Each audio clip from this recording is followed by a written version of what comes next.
Jumbo fellow adventurers, Mike Dooley, time for a spiritual tune-up where I answer your questions that you post below today. Perhaps tomorrow or very soon, they will be my talking points. I'm trying to bring lofty spiritual ideas down to earth for immediate traction because you're born to thrive. You have default settings through the roof in every area of joy you can imagine. Today's question, opposite end of the spectrum, depression. I can feel for anybody going through this. I have not had clinical depression in my life. I think everyone has felt really bummed out. I've got a couple of things to share with you. 3 ideas here. First, much of what I'm going to share with you is predicated on what I've read in the Seth material dictated by Jane Roberts. Seth is the granddaddy of them all, the most profound information I have ever read, just about. I would highly recommend you read any Jane Roberts books with Seth in the title. Seth says depression comes from a sense of powerlessness. Intuitively, logically, that makes immediate sense to me. That feeling powerless in the world will lead you within, will shut you down, will keep you quiet, will dim your light. I'm not a doctor. Excuse me.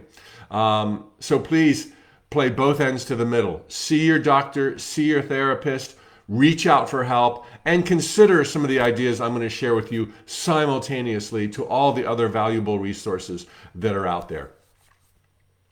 First, if depression stems from a sense of powerlessness, whether you have clinical depression or you have a lot of bad days, address those feelings of powerlessness. If you agree with me intuitively and logically, this is the cause, then look for every opportunity where you are demonstrating or reacting to the world with passivity, with a kind of a toning down of your light. This doesn't make sense. It is patently false. You are the eyes and the ears of God Almighty come alive in the dream of life, here to rock and roll by choice, by design. You knew what you were doing.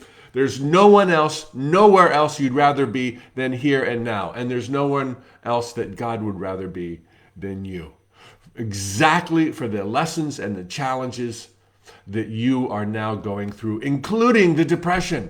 Because as you move through this into the light, into truth, not only will legions support you in the unseen, but you will thereby be supporting others in the billions that will follow in these sacred jungles of time and space. We are the pioneers. We said, I'll go. Let me be the guinea pig. Let me try it out. I know it's scary. I know I'm going to fall down. I know I'm going to get hurt, but it's just a fleeting dream. So address right now, every day, those feelings where you sense powerlessness, where you sense inadequacy. And do not think you're alone. Everyone feels these kind of feelings. I'm going to address that in just a little bit. You are not that you are experiencing something that everyone can. I don't want to take away from what you're experiencing. It's real, it's valid, and I have no idea what you're going through. Nobody has ever walked in your shoes. But at the same time, everyone is going through stuff right now. And to think that you're the only one, or it's worse for you, while I'm not taking that away, you kind of paint a gloomier picture. So address those areas where you feel powerless. Think, speak, move in directions of power. Realize you have options 24/7. Nothing is meant to be. So start exercising those options. And it doesn't have to be all or nothing. Face the fire or run away. Modestly compromise. Look for a middle ground. How else can you answer rather than fight or flight? Is there a common ground, a middle ground? I'm sure there is. Yesterday, I shared 2 words I'd like to bring up again because they've been absolutely relevant in my life lately. Cultivate a sense of optimism. Okay, it's your job. This is what we all have to do. It's not always going to be easy. I have felt a bit flat Here we go into another year. Now we're almost in May, lockdown, working out of my home. I almost never leave the neighborhood except maybe once on the weekends to take my daughter somewhere or to go running. It's like, oh, here we go again.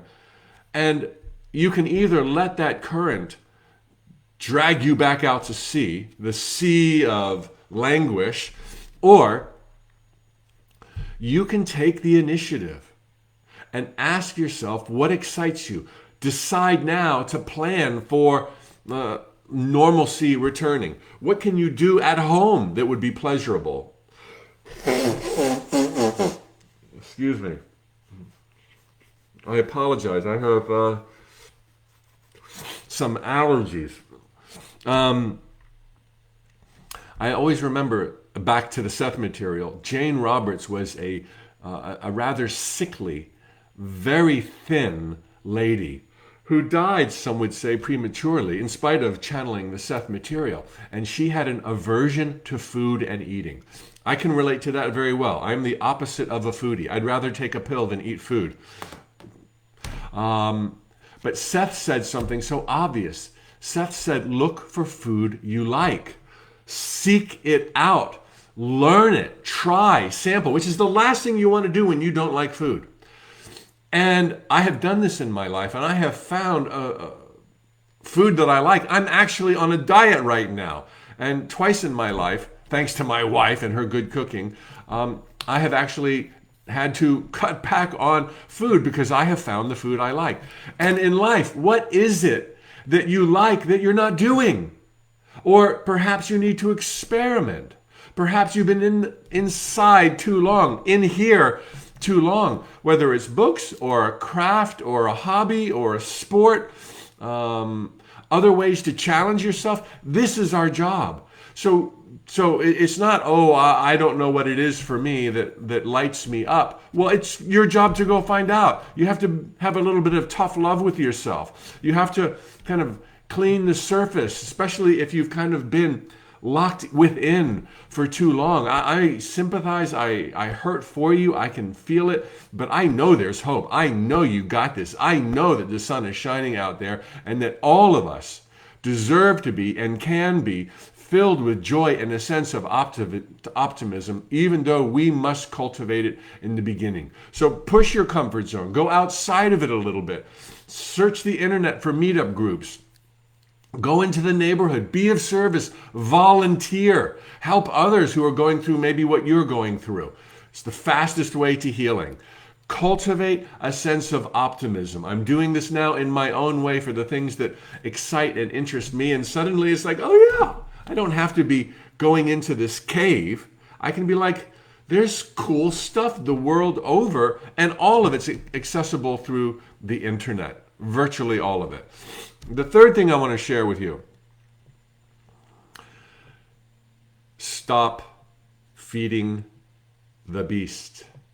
Okay, now there's a place like this forum to express how do I avoid or get away from depression. And there's a place, of course, with the therapist or others you might reach out for help, maybe close family members, a trusted friend. Please, that's not feeding the beast. That's opening your heart and your mind to new possibilities. But to otherwise lament and perpetuate it and tell, not that you are, but to tell everybody of the pain and the suffering and that they don't understand and that it's excruciating and you want to die and you want to curl up. Not that you are. I'm speaking just totally randomly and generically. Any kind of such self-talk beyond asking for help from loved ones or professionals is going to make it 10 times worse. Do not feed the beast. I remember when I was suddenly afraid of heights and flying in airplanes. I wanted to tell everyone within shouting distance on the plane, I'm terrified. Do you think we're going to live? Are you scared too? But I would bite my tongue, thank God, and I would not talk about it except to loved ones. As I tried to unsort my own issues in my own mind. But the feeling is, let me talk about it because it's an escape. But in the sense that I just shared, you are making it worse. And here is what I touched on earlier in this answer that I want to revisit when we go through something to the extreme, and for perhaps it's like a clinical depression, or we've been violated by somebody else, physically, mentally, or some other extreme, we tend to think that our life and everything about it is now spoiled and tainted and damaged because of this extreme condition that we had to endure, that we were put through, that somebody chose to foist upon ourselves. And we see forevermore through those lenses, thinking we are grossly disadvantaged, when the truth is everybody feels depression.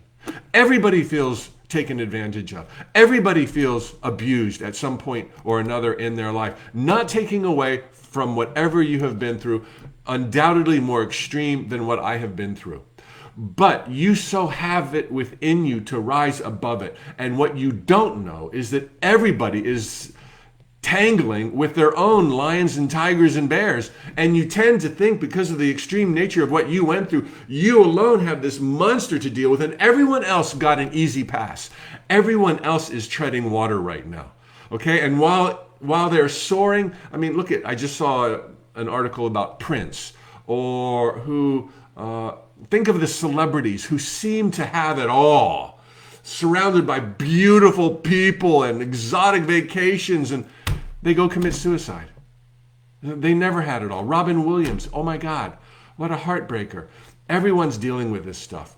And that so many people don't choose suicide, and so many people move on through it through self-reflection and introspection, cultivating a sense of optimism, which is hard as hell, is evidence that all of us can do it. And you are going to help so many people for having powered through this. Not blindly, not shoving things under the carpet, but with an open heart and mind, like what asked the question. Excuse me again.